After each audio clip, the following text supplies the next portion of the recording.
Hi, everyone. Welcome to the Enrichery Podcast. I'm Melanie. And I'm Emily. And we are here today to talk to you about the college admissions process. All right, so should we jump in? Yeah, we should. I think it's really fun that we're doing this. It's our first episode. Yes. We usually do webinars, and I don't know. I feel like podcasts are like we can have a real conversation, and that way, like everyone can see like what the real process looks like, and we're not just spitting facts at people. Exactly. So hopefully we can kind of cover some things today that people are really interested in hearing, and maybe again we take some blurbs from each other that we don't know either. Yeah. Yet, so yeah, I know. I think that as a parent, I have a sophomore right now and we're at the very beginning of this process, but really I say that, I mean, she's starting test prep soon and things like that to get ready, but we've been trying, we've been going through this process since 8th grade. And I think that's where a lot of families start to feel overwhelmed is like, when do we start? How do we start the process? And that moment of like, oh my gosh, it's junior year. We need to start thinking about this. And I think that that's why, what we do is just so awesome. Well, it's crazy because when I was in high school, I mean, we didn't even think about college admissions until our senior year. Yeah. So I don't think I applied to any schools. Maybe I did it in August. I think my mom probably put together a spreadsheet for me and told me where I was applying. I didn't know anything. I only applied to a few schools. But I think now, there's so many options. And I think the earlier that you start, the better, because again, it's less stress for you in the long run and you don't have to be worried right now. And I mean, the good thing is we can work with students as early as middle school, but also, there's some students, I'm working with students that are coming to me, it's their senior year and maybe they're a little bit behind and that's okay. Like we can catch them up to speed. Everyone's kind of on their own different timeline. But I think with us, the biggest thing is just educating people early and making sure that, we're giving them tools to kind of help set them up for success so they aren't in that stressed position. Yeah, I mean, I think it's always so jarring for parents when they call and they're in the middle of junior year. And, I tell them like, hey, we got to get on this now, especially if they haven't done test prep for ACT or SAT yet. And, they're kind of just like lost in the process. And so I think that's one of the biggest myths is this starts in senior year or later in junior year. And it's like, no, we got to start this process in 8th and 9th grade and not going heavy into it, but just trying to figure out what the path looks like. And it's definitely different for everyone. And I think too, depending on what your college list looks like and what, you want to study, again, just giving yourself more time. I know probably what I wanted to do in 8th grade was be an actress or something like that. I didn't know. And then I get into high school and my plans change a little bit. So I think just also being intentional about your process too and thinking, okay, is this class I'm in going to help me think about what I want my future to look like? Because at the end of the day, we want students to be applying to majors that they're super passionate about. And you can change your major later if needed, but our goal is to kind of get you to a place where that's not something that you're worried about and you're already going in with something that you're passionate about. That way you can be passionate when you're in school. So definitely a different ball game than it used to be. It is. And I've talked to my daughter a few times about this. And when she was in 8th grade, she wanted to be a doctor. And so we went, as we were choosing her freshman year classes, we were choosing classes that were going toward that. And then as she went through her freshman year, she came to me and she's like, Mom, I don't want to be a doctor at all. And I'm like, okay, so let's reevaluate. What do you want to do? And I think that that's the greatest thing about those earlier years in the end of middle school and the beginning of high school is that it really is time for exploration and trying to figure out who you are as a student. I mean, and as a person, really. Absolutely. I don't ever expect a 15, 16-year-old to know what they want to do for the rest of their life. I think I wanted to be a journalist and I thought I was going to live in New York in a high-rise apartment. And that sounds amazing. Right? But that's not how it worked out for me. And so and now she's chosen, she wants to be in education, much like her mom. And so we're headed in that direction. Yeah. And so it's easy to pivot when you start early. Exactly. And you're, again, not just trying to figure it out in the moment. I mean, I went to A&M, studied biomedical science, and I have a biomedical science degree, which is cool. Yeah. Got a lot of facts that I can kind of sprinkle in, but I did have to, when I was in college, pivot. Well, I was in college to figure out really what I wanted to do next. And it was very stressful for me because at that point, I didn't have my parents with me all the time to have these discussions with. And so I wish it would have just happened a little bit earlier. So I could have steered my path in, a different direction a little bit earlier. So again, it's different now, but I think it's good that we're thinking about it a little bit earlier. Yeah. I agree. So let's talk a little bit about, we've talked about when it starts. Let's talk a little bit about like why it needs to start so early. Why would an 8th grader be thinking about college admissions? I think, starting early is the best route because you're able to choose, first of all, you're able to choose your high school classes and try to align it with what you think you want to do at the time. The other part is that, a lot of families that I talk to think that it's time to like pad the resume and do all the volunteer work and get all of these great things on your resume. And while that is wonderful, it is really about just the exploration of what you want to do, like I said earlier. And so you want to focus on like habits. One of the things that we do at the Enrichery is we focus on executive functioning skills with everything that we do with our students. Even if they're coming to us for college admissions, we're teaching them how to stay organized, how to plan, and things like that. And so I think establishing those habits early is important in this process as well. Yeah, and I think what's really interesting too is back, when I was going through this whole process, it was who was that student that was involved in everything, right? And it was like they're a cheerleader, they're a dancer, they're in the debate club, like they did so many things, but maybe it was kind of undersaturated, like they weren't the president of anything. It was just kind of bare minimum, but it used to be jack of all trades, like do everything, try everything. Colleges used to love to see that, and now it's more of like, okay, we want you to explore everything earlier and figure it out, but then, spend your time later actually committing and being president if you can be, or just being more involved in those organizations that you're in. So I think that's something too that's really different now is it's, the earlier years are for you to kind of try everything, but then you can truly specialize and focus in, to help with like your college application overall, which I think is really like kind of like a unique part of college admissions now. It is. And I think that, another thing that's interesting is that, back when we were applying for college, it really was like, you want to be the jack of all trades. But now colleges are looking at patterns. They're not looking at, did you perfect this activity? Did you do this activity for a few hours? They really want to see the pattern of, I was in band all 4 years of high school, or I was in HOSA for, 2 years. I spent, 40 hours volunteering in this 1 year at this one organization. They don't really want to see like, I volunteered for an hour at the food bank, and then I volunteered an hour at, the animal shelter or whatever it might be. Like they want to see those patterns of just like consistency. Yeah. And I think too with that, they want to see that commitment, because I think something that's interesting about like the college admissions process in general is like admissions officers are number one looking for people who are going to fit into that university. So like, is the student going to fit in here? Like, does the vibe really fit with who they are?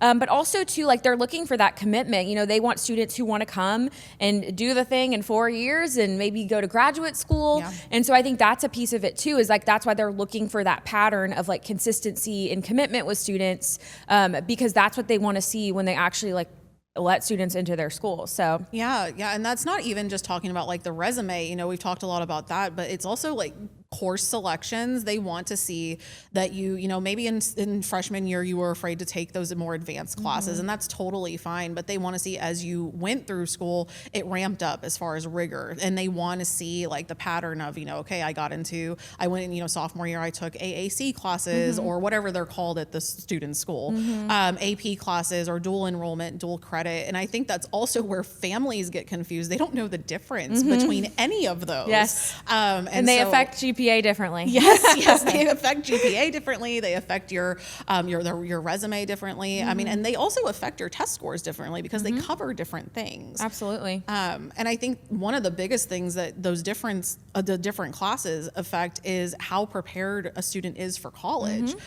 Because if you're taking a dual enrollment class, you're going to be pretty prepared to write papers and things like that. Same thing for AP, but dual credit looks completely different. So I think it's definitely something that parents and families need some support in. And something that I didn't know, up until I got really involved in college admissions in this process was that like your courses should, and this seems again like common knowledge to me now, but you're supposed to be taking classes that align with what you want to do. Right. Potentially, when you get into that sophomore, junior, senior year, and I remember in high school, we would take like an office aid class or like a floral design, like nothing correlated. You just kind of took classes. I remember my freshman year, I took a dance class. Me too. And, I'm not a dancer. I wish I was. But like we would take classes like that. And again, nothing corresponded. And no wonder I never built any habits of anything I really wanted to do. You know, I wanted to go to A&M to be a vet, and maybe I should have taken animal science classes and kind of went down an FFA path, but that was just not something that we did. So I think that that's really interesting. But I think it's good, like middle school and that freshman year, to really focus on that. So I guess, you know, with most students that you see, like it's about sophomore year, right? When they kind of start to decide, okay, let's specialize and let's move forward in like the right direction. Yeah, definitely. And I think that like, that's kind of where my daughter is now. Like now she's in the education classes and she's taking like human growth and development and things like that. Whereas last year she was taking principles of health science. And so it's like, you know, we had to pivot in that direction. And now she's taking debate. So she's thrown a little curveball at me, and she's like, Mom, I actually might want to go into law. And I'm like, okay, well, we got to pivot pretty quickly here. Yeah. So yeah, I mean, she'd be a teacher lawyer. She could be a teacher lawyer. I mean, she really could. Believe me. So I think like, you know, the timeline is definitely a tough thing for parents to kind of figure out. And, you know, junior year really should be for taking those SAT, ACT tests. And then, you know, the exploration of like, what exactly do I want to focus on in school? I think another common misconception is like, if you get accepted into a school for engineering, you have to stick with that the whole entire time. And so I try not to put a whole lot of weight on the major. It obviously drives your list and drives where you're going to, you know, apply. But also just leaving students with the feeling of like, you're not locked in. If you decide you don't like this, you can pivot. Yeah. And like, you don't know what you want to do when you're 18, and some people do, and they stick with it, and that's great. And I also had friends in college that changed their major 100 different times. I actually had a friend who graduated in interdisciplinary studies because she changed her major so many times, but ended up with enough credits to actually graduate. And so they were able to like give her a degree in that. And, you know, she maybe did like a grad school program and specialized later. So I will say like picking your major that you're passionate about really does help with that application. But like if you have to pivot, that's fine too. So, you know, your daughter's sophomore year right now. So what is y'all's plan now when, you know, the year ends? What are you going to do for junior year? Yeah. So we're doing college visits. You know, she wants to stay nearby mom. So, you know, we're in Houston. We want to look at Rice. We visited UH. She kind of fell in love with UH. And she definitely wants to be at a school where she can commute back home because she's all about like, she's very logical. And she's like, Mom, you know, I don't need to pay for room and board. That's not what I want. And so we're looking at, you know, close by schools. And then we're also starting on test prep this summer. Is something that we're going to decide, you know, SAT or ACT. And, you know, she's lucky enough that she has me to kind of guide her through this. And I think that that's where, you know, I feel like a lot of our students are like, oh my gosh, like, thank you so much for helping me. We would have never known. But, you know, all of her counselors are like, well, she's fortunate to have you. And I'm like, well, yeah. Yes. That's what I always say one day. I'm like, I can't wait till I have kids going through this process because I'm like, I'm going to have so much knowledge to share. Now, do you feel like, just like a little sidebar with her, what you know about SAT, ACT, what tests do you think like in your brain that's going to be better suited for her? So she's a straight A student, which I think is always tough for the students that are straight A students because there's not really an area that they typically like lean more toward or they're stronger or weaker in. I do feel like for her, it's probably going to be ACT, just because she is a reader, and she doesn't have any learning differences regarding like reading. And I think that is something that kind of gets scary for some students who have dyslexia, dysgraphia, because ACT is definitely a lot more reading heavy. But I mean, we'll see. She may end up liking SAT better. Yeah, I think it'll be interesting to see where she goes. And that's kind of the fun thing too. I know like when we work with test prep students, I love when they come in and they're open to either test and we get to give them diagnostics to kind of figure it out. And then we get to look at their results and be like, okay, well, this is what it would be converted to on an SAT or an ACT. And we talked to them a little bit about like what felt like your test, which is very different. I remember, you know, when I was doing college and I took the SAT and the ACT because I thought that colleges needed both. And I was kind of prepping for both at the same time. And I didn't realize even the content is a little bit different. And so I should have been just prepping for one at a time if I wanted to do both. But I was an ACT girl. And so I sat for multiple SATs and multiple ACTs. And I'm thinking, how many Saturdays did I spend doing all that testing when I should have just done, prepped for one and done one. So I think it's good to know those types of things. Also something kind of related to junior year is like, you were saying you guys are going on, you'll be doing even more visits and things like that.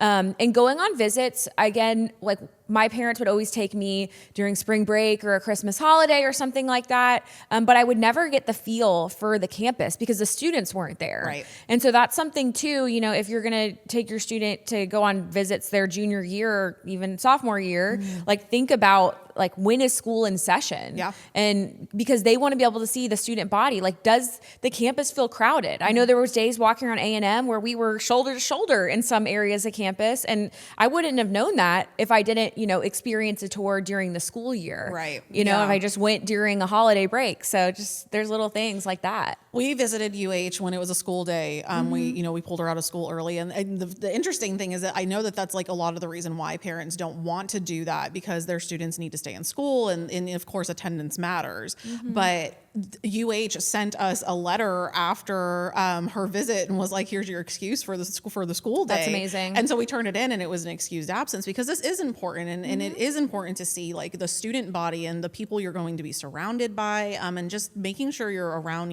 either if you want to be around like-minded people, are they like-minded, or if you want more diversity than the school that you're at right now. And so I think that's a really important point as well. Yeah. And I think, we'll talk about the college list itself in just a little bit, but I really think it's interesting too that some of these schools, like they want you to go on these visits and check in and show that you're interested. Yeah. And then there's some schools that do not care if you show up and visit the campus. And so that's something too, prioritizing your visits. Look at those schools that want that demonstrated interest. I know Tulane, for example, is highly considered. Yeah. That's really big there, but there's some universities, again, that's not an aspect of their application that matters. So just little things like that. But I know people that are like, I don't even know where to start. I want to visit all these schools. Like start with those first. And then, you can kind of circle back. Exactly. And I think that's, when we're building college lists, that's one of the things that I show students through the program that we use when we're building their lists, is that it'll show you like these schools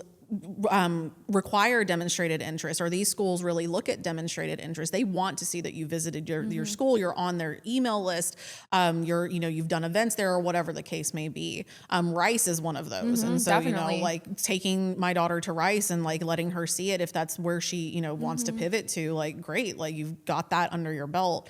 And then, just continuing to kind of keep contact with the school and at least know what's going on there. And I also something too, that I was thinking about, I've seen, especially when you get into that, right before senior year, you're working on applications and you see a student's email for the first time. And something I always tell the parents is start earlier on getting your student an email that's a little more professional. I've seen some crazy emails and they're signing up through Common App with this email and they're emailing the schools on this like email. So I would say, even that junior year before visits, it's the perfect time to get a professional email. Maybe it's their first and last name, first initial, something like that.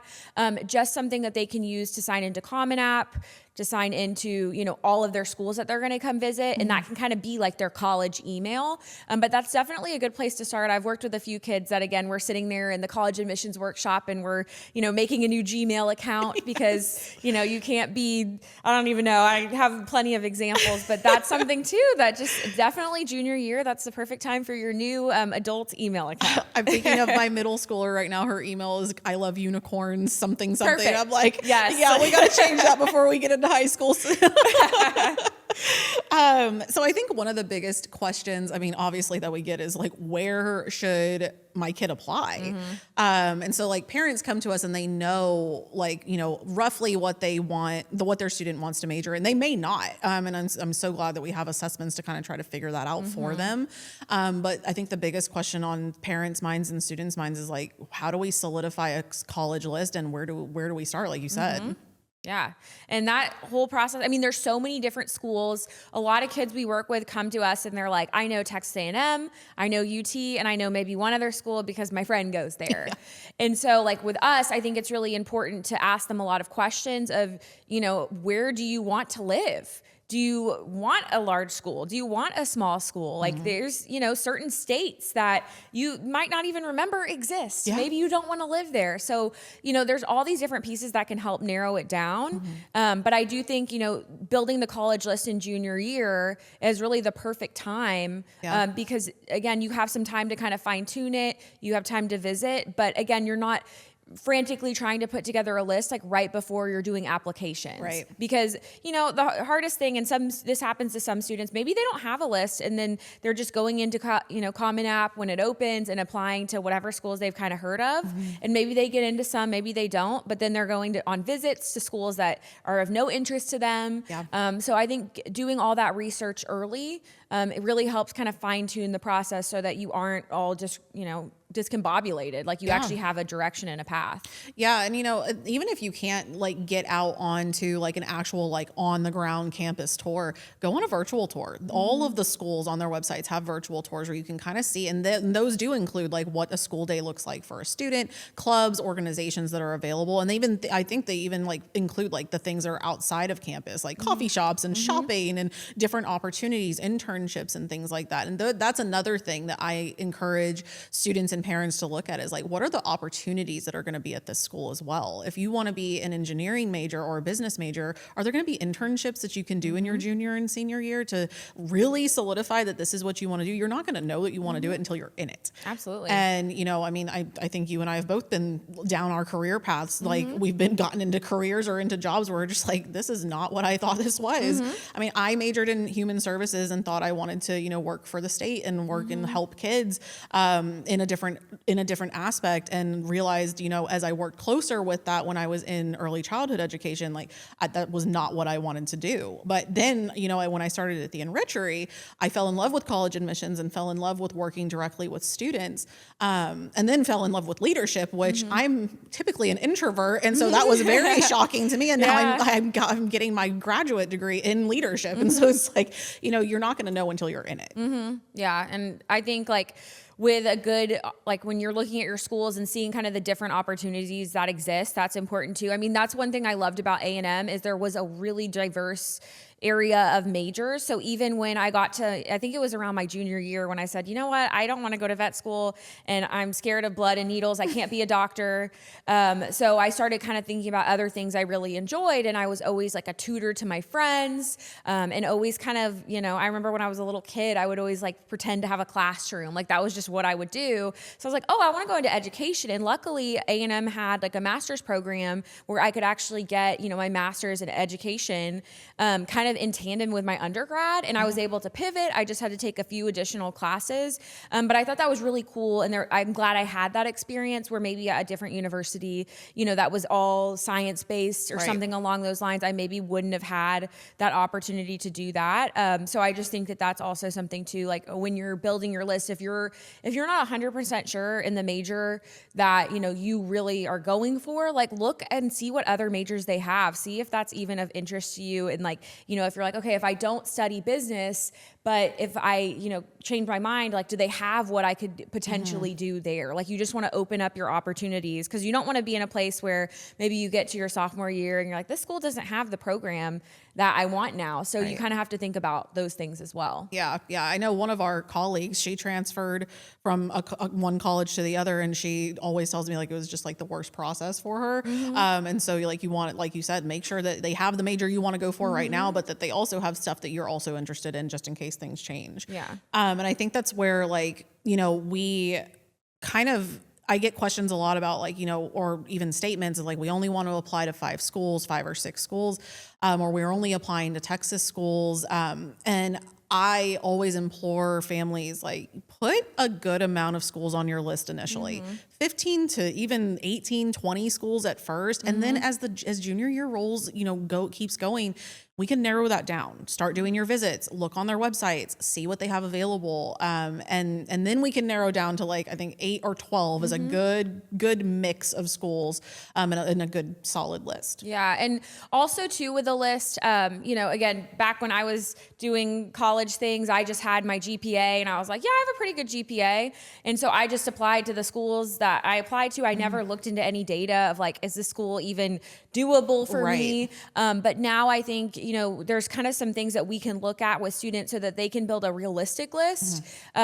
Things in terms of their GPA, their test scores, their class rank, that's all going to affect where schools fall on their list, whether it's, a likely, which we used to say safety. Yeah. But if it's a likely school versus a target versus a reach. And I think with students too, it's really important that they kind of look at where they categorize as well on those so that their list is realistic. You don't want to be applying to 1,000 unlikely schools, right? You want to have kind of some variation there, but utilizing like your academics is really helpful. There's schools that have more holistic approaches where the GPA and class rank isn't as big of a deal in their college admissions process. But I think with your list, at least using those like actual data points to help you build it is important too. Definitely. And like you were saying earlier, as far as like just making sure fit matters, or making sure that the school that is going to fit with that student. I think another thing to kind of look at it sounds kind of weird is like the vibes of the school. Like, and that's why it's so important to go and step foot on the campus. Yeah. Do you like the people? I worked with a student the other day and he was like, I don't like this town. I just don't like the vibe. And I was like, no, I get that. If you don't like the vibe, like for me, I got into A&M and UT Austin and I went and visited both and just different vibe, and I think back, I'm like, I could have been fine in either place. I'm pretty flexible in that way. But I also think about too, what would my future life look like? Right. Where would I be now if I went there versus where I went? And so that's something too, like you have to like the vibe. You have to like, I one thing to think about too is class size. Yeah. My first lecture that I ever sat in at A&M was a chemistry class, 8 a.m. Did not mean to put that on my schedule. And there was 300 plus kids. It was in this giant lecture hall at A&M called Heldenfels, which is like notorious for being your freshman year building for classes. And I just remember sitting in the back of that room because I got there and it was all full. And I was like, oh, this is very different than high school. Yeah. This is not the same thing. And that was fine. I adapted. I got used to that. And as I went through my college journey, my classes got smaller. That's the beauty of, when you're in those big classes at first, they will get smaller eventually. But I didn't know that. And so that was a big shock to me. And so I think, for some students, they don't know that. And that's a huge shock. And that can really affect their whole journey. So knowing information like that is huge too. And thinking about like that overall. And then just campus activities. I mean, do you care about football on the weekends? Would you rather, go to a musical? Like, these are definitely important things that actually matter. Right. There's a huge difference between a school like, UT, Ole Miss, A&M, where football is huge there, but then you go to like Wake Forest, where like, it's there, but it's not like the end all be all. You don't have to be involved in it if you don't want to. And so I think it's definitely something to think about for sure. And with that, I think like also organizations. Yeah. Some schools are like, what I know about the SEC, they're pretty heavy in like Greek life. And then there's some schools in the SEC that have the Greek life, but maybe, they have some more campus organizations. Something that was cool about A&M is they were known for having a ton of campus organizations. They had men's organizations, women's organizations, Christian organizations, science organizations. So something too for students, like maybe you don't want to be in Greek life. So think about what the university has that you want, look at what you could join in on and something that's of interest to you, because that's important too. When you go to college, you might not know anyone there. And I think the best way to build community, make friendships, develop relationships is to join something. Yeah. And so look into universities too, where there's things that like you actually want to do. If that university is really built on doing outdoor activities and you're an indoor person, maybe that's not the place for you. Think about these things before you go. Definitely. And I think one other thing that I really am talking to my daughter about, because she's kind of, deciding if she wants to head toward the Rice, which, and the journeys look different, right? If Rice is the goal, then that looks different than UH. Like the housing system, what does that look like? Is it a housing system? Rice is like Hogwarts. They have different houses that you get like divvied into, whereas UH is, it's dorms. And so talking a little bit about that, one of the things she's excited about to see at Rice is they have a crochet club, and she has her own crochet business. Cool. And so she's very excited about that. And I'm like, well, we can't base it just on that. Yes. But at least she knows there's like-minded people there, right? Yeah, that's it. again, like I never looked into those things, and I'm so grateful that everything worked out and I found my place. But I think with us, like the goal is just to get students on the right track faster without having to go through all the hoops, you know, and figure things out as they go, figure things out too late. Again, it was a huge pattern, I feel like, with everyone that was in my major to be major flopping kind of all over the place like that freshman year. And I think, you know, we work with a lot of students who will change their major, but they're often pretty happy with their choice because we've talked it over so many different times. You know, maybe they did some Berkman testing and they got, you know, some results that said this is the way they should go, or they sat with us and we talked about, you know, what does your dream job look like and what direction are you headed in? So again, just like forward planning, you know, in your junior year, even a little before that is always good. Definitely. And, you know, you mentioned the Berkman, and I think that, you know, I took the Berkman and as an adult and it was like education and helping people. And I'm like, oh, well, really? Fitting. And so had I known that in high school, you know, that would have been so much more simple for me to just figure out exactly what I wanted to do. So that's actually a really good point. One of the things that I also like, I guess one of the last things that I tell students, usually at our first consultation is like, this is your journey. Playing the comparison game between yourself, your peers, your friends, like just because your friends are applying to all the big name colleges in Texas, or they're applying to, you know, all of the Ivies, that doesn't mean you have to, because that might not be what you need and what's going to fit best for you. And so I think that that's, you know, it's easy to give into that peer pressure of like what that looks like and things like, and we want to be with our friends. Like we want that comfort factor, right? But it really is your journey. And not anyone else's. So don't let other people sway you and say like, oh, I'm applying to this school, you should too. Exactly. That school might not even have your major. Well, that's also, you know, what's interesting about that? It's like, yes, you're like your friends in that regard, like they, you know, a lot of kids want to do what their friends are doing, but it is your journey. But I often talk to parents too, who, you know, we'll sit in that first consultation where we're going over the college list, and the parent comes in and they're like, okay, they really want Ole Miss and Florida, and like they have all these ideas, and their student is kind of sharing some different things. And that's when we have the conversation together as a group of like, oh, I didn't know, you know, that's what you wanted. And so we try to build that list too to make it what the student wants. And colleges are definitely a family decision in terms of financials, you know, how far the parents want to travel to see the kids and things like that. But I think that that's important too, is like reminding the parents as well, like, hey, like really listen to what your student wants to do, where they want to go. If you know your student's a little bit of an introvert, again, a 300-person classroom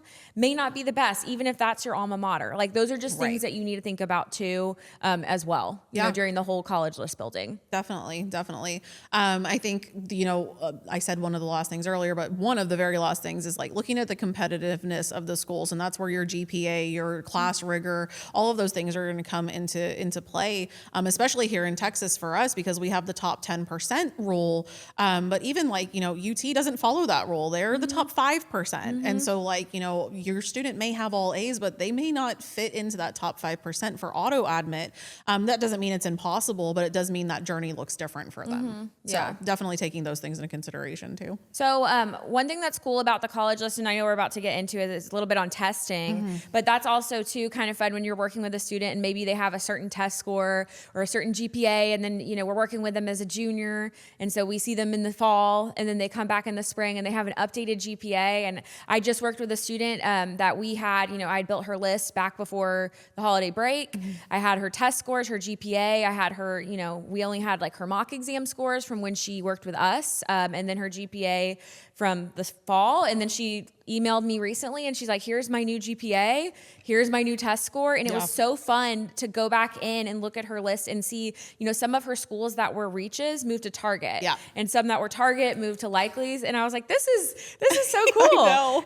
So that's a fun piece of it too, is like the college list can be really fluid, especially if you're starting early, and you're taking some time to do like testing and improve your grades and keep them up. Like there's always some fluidity there. So I just thought that was pretty cool. Yeah. And I think that, you know, as we pivot into the subject of testing, like I think that's why it's so important to start early with test prep and really figuring out what that journey is going to look like for you. I mean, it does look different for every student.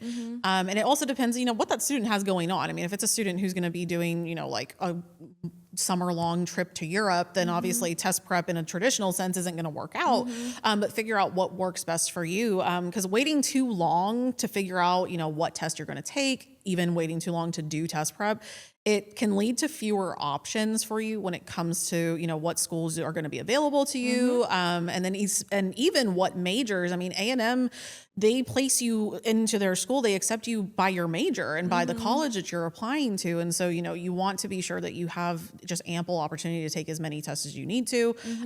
But you also have ample opportunity to get some test prep under your belt. And I love, you know, when we're working with students who start their test prep in the summer right before their junior year, we had one student who was able to target like that October SAT, which was awesome because that's also when the PSAT is. Yeah. So it was kind of like two birds, one stone. You know, you're getting practice with test taking strategies, you're practicing the content, very similar type of test. So that was really nice. And then, you know, he's been working on some prep a little bit more. So he's going to test again in March when the school offers it for free. Yeah. So he'll have 2 tests under his belt, you know, before junior year is over. And then when he gets into college admissions with us this summer, he doesn't have to worry about a test on his plate. And that's something too, you know, I worked with a student last summer who they did their test prep a little bit later.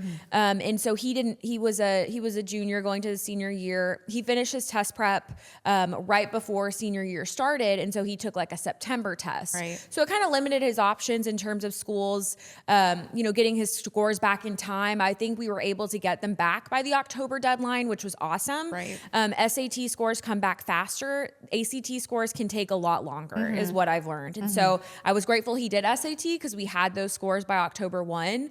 But it was definitely a little bit scary there because we're, you know, writing his resume and building everything. And we were kind of, you know, hoping that the test scores would be great, but we just didn't know. So I think something too with your juniors is you want to get, you know, at least 2 tests in before you start that college admissions process. Yeah. That way you're not stressed about it up until the final buzzer, right? Yeah. Well, I mean, and then also like you have the opportunity, some schools super score and allow you to use the highest score in one section on one test and then the highest score on one section in another test.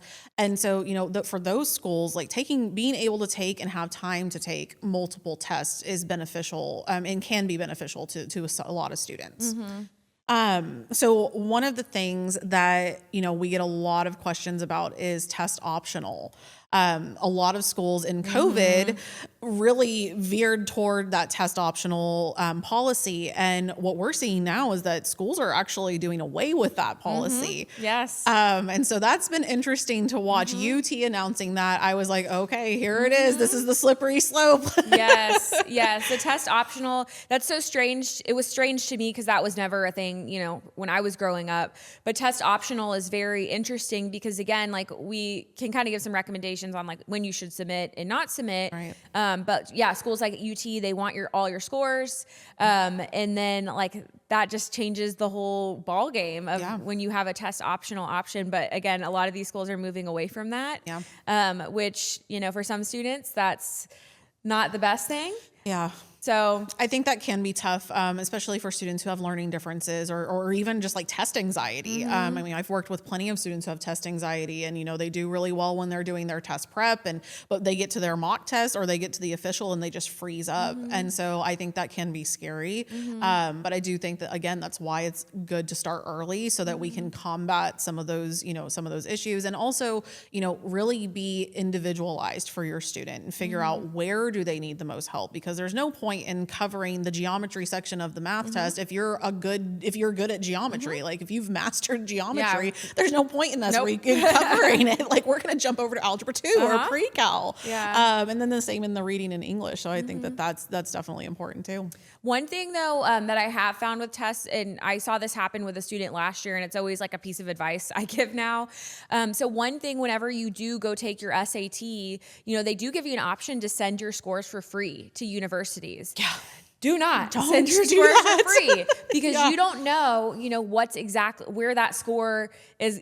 Number one, you don't know what that score is going to be. Don't send a score until you know. It's worth waiting and paying later to send it to the school than just sending a score blind to the school and hoping for the best. Yeah. You could have had a bad day. You know, something could have happened, but never ever send those scores, even if it's free, you know, because again, at the end of the day, you don't know. There's also certain schools that are test optional that if you send that that score and it's not very good, now they have it. Right. And now you're stuck. And Right. so, if you're looking to apply to a school where 1,500 is the average and you sent in your 900 and you don't take the test again, like you put yourself in a very like sticky position in terms of tests. So that's something too, as test scores become required, don't send those things to every single school. Right. Again, it can be tempting. I mean, I think it's pretty simple to be like, what schools am I interested in?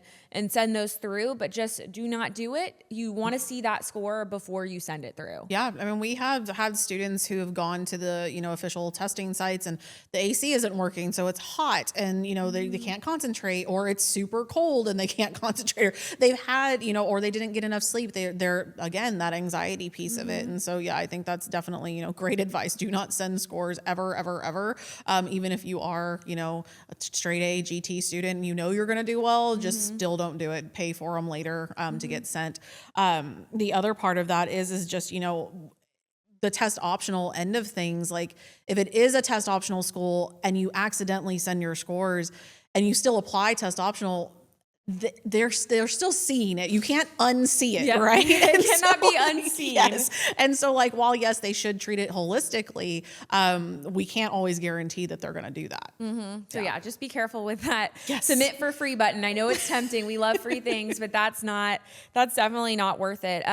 So I also, something we see now is test optional. We see test required, but we're also seeing test blind. Yeah. So I had a couple of students who mainly they applied to, some Texas schools, some schools outside of Texas, but one of their main goals was to get into a school in California. Yeah, California's big on test blind. California's test blind. And so they don't even look at their scores. But some of the schools do look at them for scholarship opportunities. And so I think that is interesting too. So, and I think that is something to keep in mind, is that even if you are planning on going test blind for admissions, those scores are still going to matter when it comes to scholarships. Everyone, I mean, we talked about, wanting to do things for free. Well, I think everyone loves free money. We do love free money. And so, like if you can get your score up to the point where you can get a significant scholarship through that, then, you still want to try to get the best score that you can. And I mean, I've got students who, didn't get the greatest SAT scores, but still got, $10,000 scholarship a year to go to, a University of Arizona or whatever it might be. And so like, that's something to think about when you're talking about test prep as well. And that's the interesting thing too about the scholarships, like the merit-based scholarships. I have some students from last summer that are starting to get into schools, and they're kind of letting me know about like their packages that are coming through in terms of scholarships. And I worked with a student that maybe didn't have the highest, test score, but he did have really great grades. And so he's like getting some really great opportunities through that as well. So, test scores are super, super helpful to that process. They're not everything. It just adds, it supplements your application. So that's something too with students. Maybe you're really you have that test anxiety and it's just a huge struggle for you. Maybe test optional is the way to go, test blind is the way to go, but that also just says the other pieces of your application just need to be pretty strong. Yeah. And that brings us to essays. So essays are my favorite thing. I'm very much a humanities minded person. I'm a science person, so buckle up. So it's literally my favorite thing that we do. In the college admissions workshop, we've got upwards of 5 kids at a time working on all of their essays. Their main essay, which is that personal statement, that can get, pretty daunting, but also can get kind of emotional, but then can also be kind of funny. And so I just really enjoy reading those. But then those supplemental essays, the difference in a main essay versus a supplemental, it's huge. A main essay is, it's the 650 word limit. That's not a goal, but it is a limit. And so, they want to, you don't have to impress them. They want to know how you've grown. What did this experience do to change you as a person or as a student? And how are you going to carry that lesson into college and into your life? And so being able to read through those essays and like read them pre-edits versus after the editing and things like that is really fun. But then you get into those supplemental essays that can be even more daunting, even though they're shorter, because they're asking you specific questions. They want to see you can answer a question. Exactly. You can answer a prompt. And you have to pay attention to the prompt, because if you only answer one part of that prompt, I mean, that's kind of, a little bit of a point against you, is like, well, you couldn't follow directions. And so that's definitely something we work with our students. And that's part of that executive functioning piece of things that we put into our college admissions, like paying attention to the prompt answering every single piece. And I even encourage our students to like highlight the prompt, the pieces of the prompt as you're writing so that you know, okay, I answered that, I answered this. And, you know, obviously, you know, making sure, I always tell students, don't worry about the word count at first. Even if it is a 200 word essay, you wrote 500 words, that's fine. We'll figure out how to edit it down to where everything you're saying is going to fit into that 250 words. Yeah. And that main essay sometimes stumps a lot of students. I know, you know, one big homework assignment I always send my students on before their college admissions workshop or, you know, their session start is I say, go home and pull up the 7 Common App prompts. And I want you to sit down with your family and I want you guys to talk through the different prompts and see like what ideas they have. You know, they might have some insights on your character or things you've went through that might be good and fitting for, you know, this specific essay topic. So doing that piece of homework, also another piece of, you know, information that I got that was really interesting was, you know, the missions officers that are reading the essays, number one, they want to see the student would fit into the school, but they're like, is this someone that, you know, I'd want to be friends with? Yeah. I thought that that was really interesting. So when you are talking to your students, you know, and they're reading their essays out loud, and it might come off in a way that they didn't mean it to, and you ask them, you know, how does that sound when you read it out loud? And they're like, I kind of sound like not very nice. We're like, okay, well, I don't think anyone would want to be friends with you, right? And so you have to kind of pivot. But I thought that was good advice, like reading that essay, seeing your personal growth in that piece of it, in that main essay. And like, again, they would want to be friends with you. They'd want you to come to that university and you'd fit in. In that main essay, like it is a, you know, time where the student's personality can shine a little bit. You know, you don't need to be creative. Right. But you do want them to see that you're going to be an asset to the university. And again, very different than those supplementals. So I know I talk to a lot of parents who are like, wait, what's a supplemental essay? I'm like, well, it's just normally the additional writing pieces. Some schools don't have supplements, which, you know, some students like that because they're like, I only have to worry about the main essay. But some schools have multiple supplements. I know I worked with a student this summer who applied to a lot of schools in the Northeast, a lot of liberal arts colleges, very unique, fun prompts. But there was a lot of extra, in addition to that main essay that Common App takes, they also wanted a few additional things as well. Yeah, I think it's UNC or UGA that asks for like a list of your top 10 books or something like that. And I always enjoy that prompt because I want to see what students have read. And I mean, I've got students who are putting like, you know, Harry Potter on there, but then I've got students who are putting like Crime and Punishment. And I'm like, oh, okay, well, but that really paints a picture. I mean, I think everyone could kind of tell what kind of person you are by what you read. So I think that like those fun prompts are, you know, they're fun. Yeah, but the supplements definitely like, again, some schools, it's not a big deal. I know A&M had a ton of essays this year. The one that surprised me this year was Texas Tech. They had quite a few essays this year as well. So that's something too. What's really nice, what I love is when we build the college list with students, it actually tells them what essays to expect. So I always tell my students, before your workshop, go look through that page of your college list and just kind of like get your mind right. Like know that you might have a lot of supplements or maybe you don't, and that's great for you. And so like that also helps them a little bit get in the right headspace of like, okay, I need to write the main essay and then I'm going to have to write 5 or 6 supplemental essays. Or maybe I only have, you know, 1 main essay and that's it. Or maybe I have 100 supplements, but at least they kind of know going in. And that's part of, you know, writing a good essay is like that preparation piece of like, not just, you know, doing your research about the prompt, but also like getting your headspace right to actually write those essays. Yeah, I think that's really important, especially if you're a student who is applying to more competitive schools or you have a list that's a little bit above the number of schools that, you know, we typically recommend. We recommend having 8 to 12 schools, but I have some students who do want to apply to a lot more schools. And so really putting it into perspective and saying, I mean, I've counted with students before and said, okay, like we can do this, but it's 45 essays 45. plus your main essay. So like we need to be sure that we are on target every single day to finish these supplements.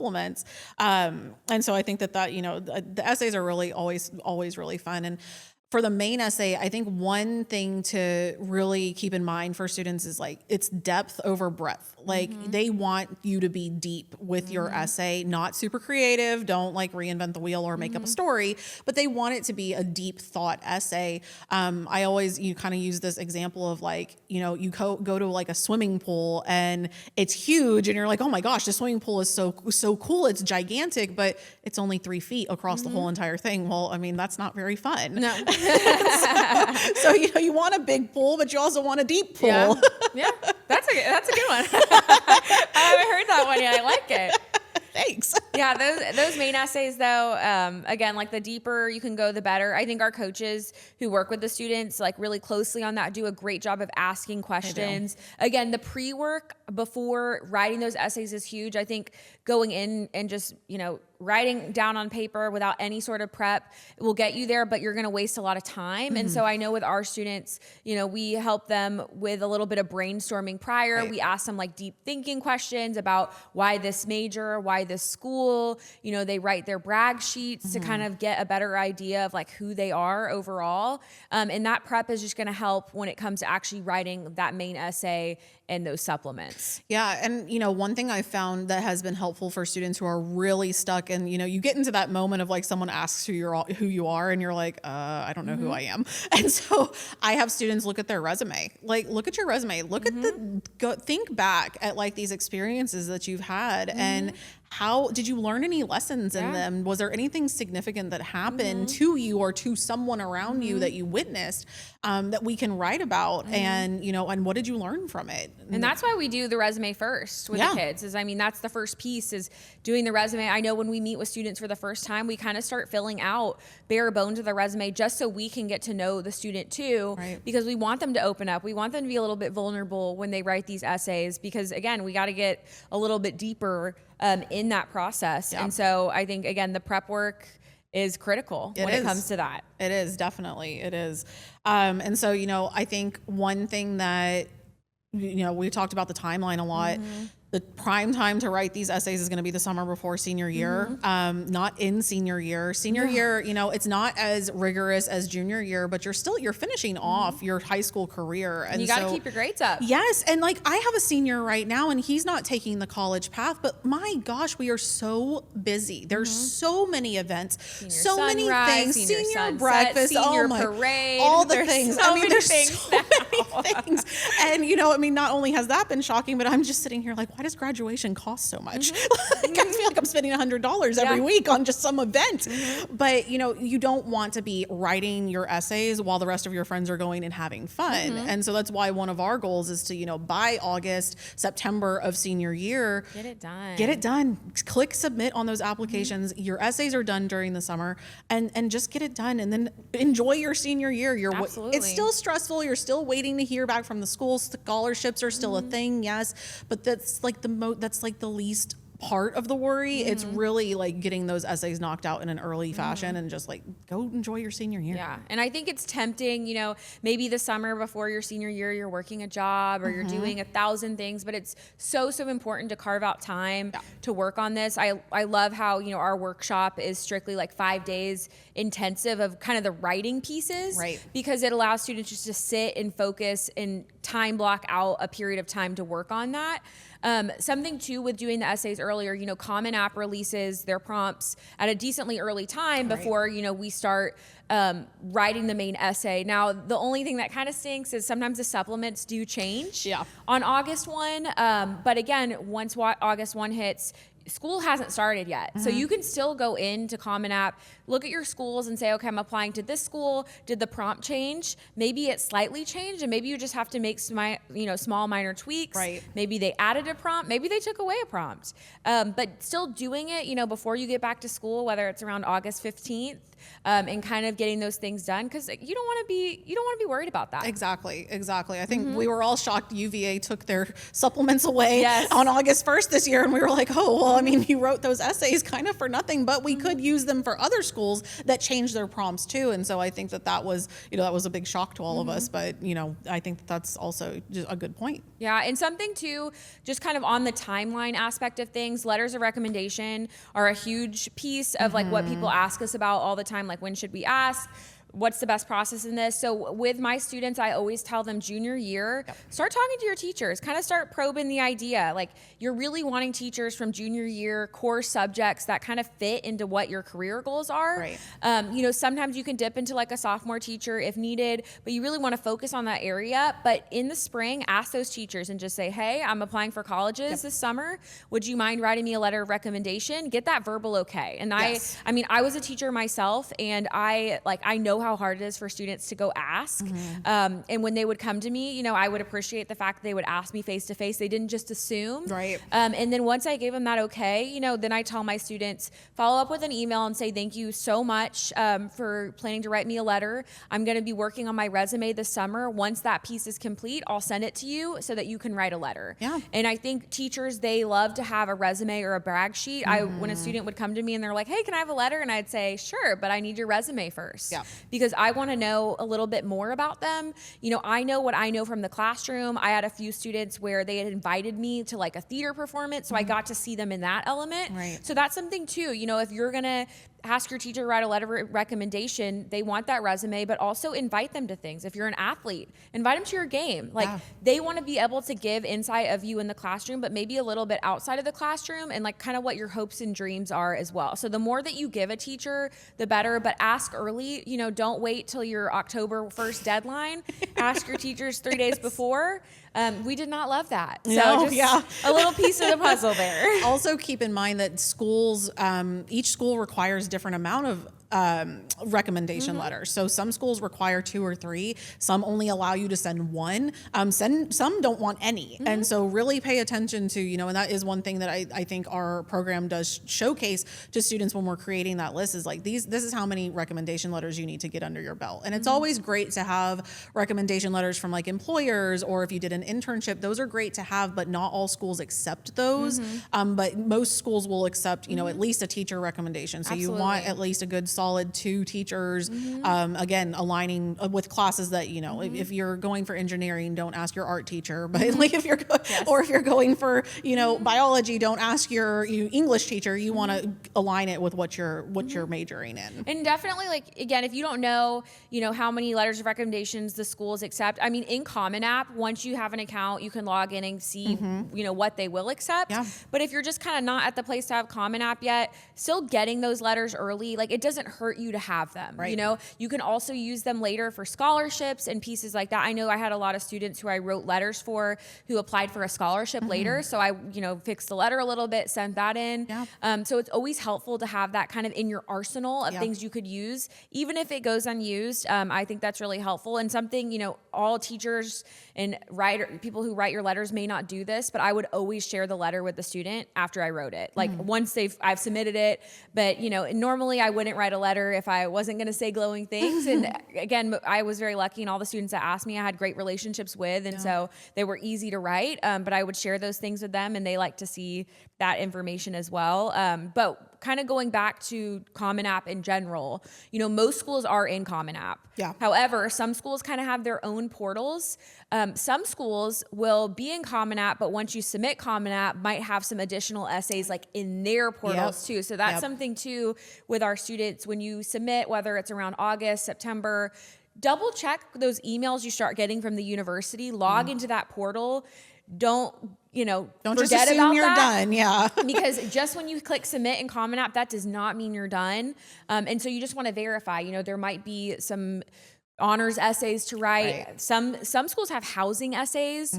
I know there are specific scholarships for housing communities. Right. So you just want to log in, make sure you're not missing any material. But that's why it's so important to have like that college email and check that email. Yes. Like you don't want to not and get your into spam a folder, like every folder that could ever receive an email, you want to check, because I mean, your email inbox, you can only control it so much. Yes, and again, like that's huge. These schools, I mean, back when I was getting acceptances, they'd send you the big letter in the mail. Yeah. A lot of schools are doing it through their portals now, and it's good to check, because again, you don't want to not get into a school because you forgot to submit a transcript. Right. And it tells you in the portal. So just be mindful of that. That again, Common App does not mean end. Yes. It means let's keep going. Let's double check that everything is good to go. Well, that's why it's important to get done early in senior year too, because then, you apply in August or September. By, a couple weeks later, typically the portal is open. You can log into it, make sure your login is working. I know it's something I've run into with students where like they waited too long and then their login has expired, and it's like, okay, well now you have to call the school. Yes, which and is like, always fun. Yes. And so, you have to make sure you're calling them on time, because time zones are different and things like that. And so, making sure that you dive into those portals, look at your deadlines. Did you submit your test scores? If you're applying with your test score, and looking at deadlines, because they ask for all sorts of stuff after your application is done. So, and it's very different than high school where they're giving you deadlines and reminding you, like, this is the first step of like that, mature piece of your life. And so this is kind of a test of like, can you handle this? Yeah, they're not going to chase you. Yes. And I think what's good too, the students we work with, again, we try to make them, the captain of their own journey. And so they're checking their emails, they're checking their deadlines so that their parents don't have to do it.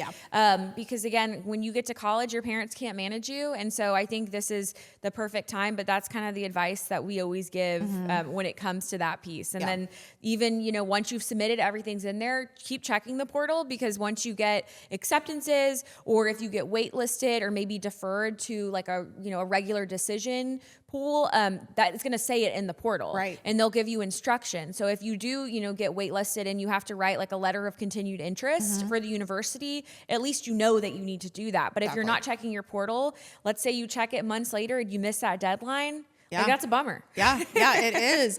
And another thing that I'll say with the portal login is that each school sends you a different, most of them you can use your email and your username is your email. But I've seen some schools, you have your own special username.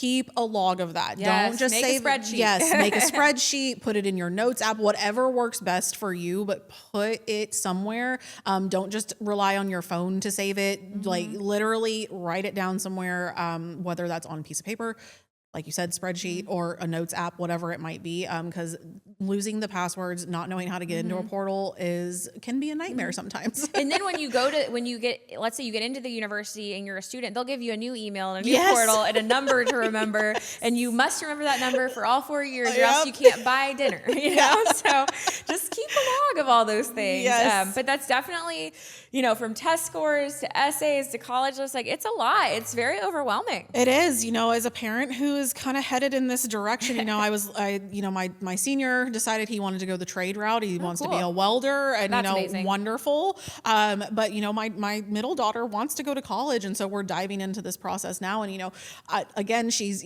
I guess lucky because I know the process. But for families that don't, or who are just starting out with like their oldest child doing this, I think a lot of the concern is, how do we stay sane in this process? It's so overwhelming. There's so many moving pieces. I think it feels overwhelming because there is so much to think about. You have to think about test prep. Which test am I going to take? What is my goal score? What school am I going to? What am I going to write about? And then also, like, as a parent, like, is my student doing enough outside of school or even inside school to even get into some of these colleges that we're looking at? Well, I think that's the whole thing of like starting sooner just kind of saves some of this headache. So, this feels like a lot right now, but if you're starting, your freshman year, you can space this out. This doesn't have to be all happening the summer before senior year, right? Like, it doesn't have to be overwhelming. So I think starting earlier, and asking questions like sooner, and just kind of like exploring this process earlier. Yeah. Like, if you are like, oh, I have a 9th grader, is it too early? It's never too early to call us and kind of start asking, like, what can, we help to do now? Right. Because again, our goal is to, keep people from being so stressed in this process and keep up with the changes so that parents don't have to worry about it, because it is a lot, especially if it's your first child that's going through that. I mean, it's also like emotionally taxing as well. Yeah. I can't, again, one day when I have kids, I'm sure I'm going to be like so emotionally tied to this. Like, that's going to be a stressful piece. So I think just starting sooner, keeping logs of everything, and as parents, using this time to work with your student as kind of in tandem, don't be doing everything for them. Like, this is the time to kind of release them to the world, but you guys can kind of do this together. But if you start earlier, you can kind of do the gradual release of those responsibilities, again, rather than you being a super stressed parent, junior and senior year, because you're pushing them to do something. Like, let's start earlier. Let's kind of build a habit out of it. Yeah. And, I think, again, from the parent perspective, part of staying sane is also being able to maintain that relationship with your kid. Because this can become volatile for some families, because students and parents don't agree on what goals should look like, or students aren't adhering to what parents are asking them to do, or telling them like, hey, you need to do this. I mean, I'm seeing that even with my own kids, and I do this for a living.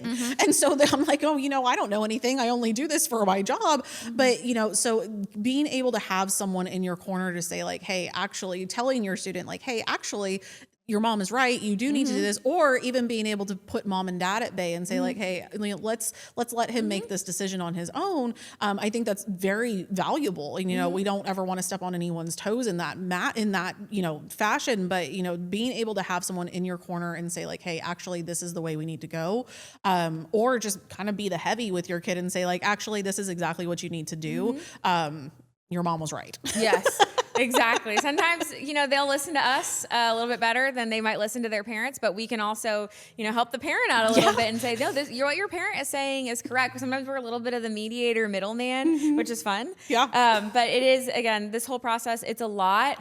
Starting sooner though, is just going to be more helpful in the end. And then it makes it fun. Like when we work with students that we've been working with for years on college admissions, when we get to that workshop, it's like the kind of the end point almost of like, we're almost there. Like we're doing the big pieces that are going to be like applying to these colleges. So it's very, very exciting. It doesn't have to be stressful. Exactly. Especially if you plan your time wisely. Yeah, definitely. So I think, the biggest takeaway from this, I think just overall to kind of summarize what we've talked about is college admissions is a process. It's not just this one moment in their lives. Like this is a process. Getting started earlier is the best strategy that we can give to families, and just, trusting the process and knowing like, hey, it's going to be okay at the end. Your student is going to end up wherever they're going to end up, and it's going to be amazing. And they're going to love it. And they're going to love it. They're going to make it what they want it to be. And so I think that's, the biggest takeaway from everything today.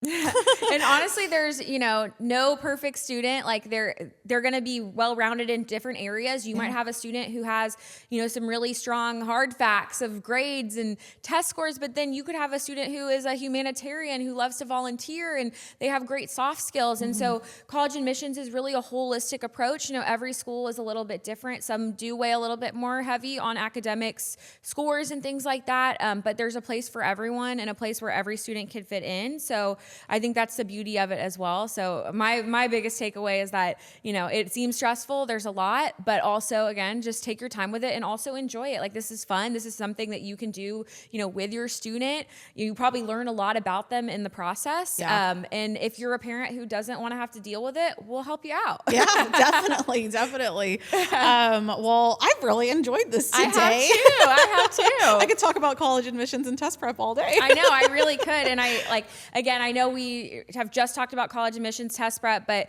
what's cool about the Enrichery is we can help students with executive functioning skills. If your student's backpack is a nightmare, if you're having trouble managing your time, if they can't do a planner to save their lives, we can help with that. Or maybe, they just need help with math and we can kind of help with that too. So a lot of the things that we do are really great. We can do that Berkman assessment for career, pathways and college majors and things like that too. So we have a lot of options, and I think it's just really fun how we're able to help people, connect the community. I'm glad we're able to share some of this information. But people should definitely follow us on social media. Yes. Our Instagram is at _Enrichery. We also have a brand new YouTube channel, and then we are on Facebook. We have our website. Definitely feel free to reach out to us at any time. We have 7 locations in the Houston area right now. We are growing quickly. We're so excited about that, to be able to, establish relationships in other communities and just have a bigger impact on students. Yes. And our 7 locations, we have, our original Katy Freeway location, kind of off of I-10. We have Memorial West, which is more energy corridor. We have Katy Fulshear, which is Katy and kind of on the cusp of Fulshear there. We have our Town Lake in Cypress. We have Bel Air.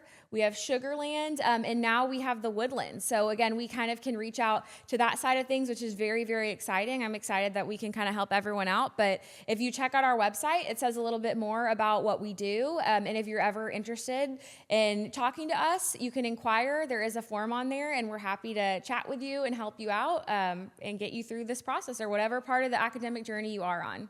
All right. Well, thank you, Emily, for being with me today. Thank you, Melanie. I can't wait to do this again. Me either. Thank you, everyone who watched, and we're looking forward to hearing from you. Yes.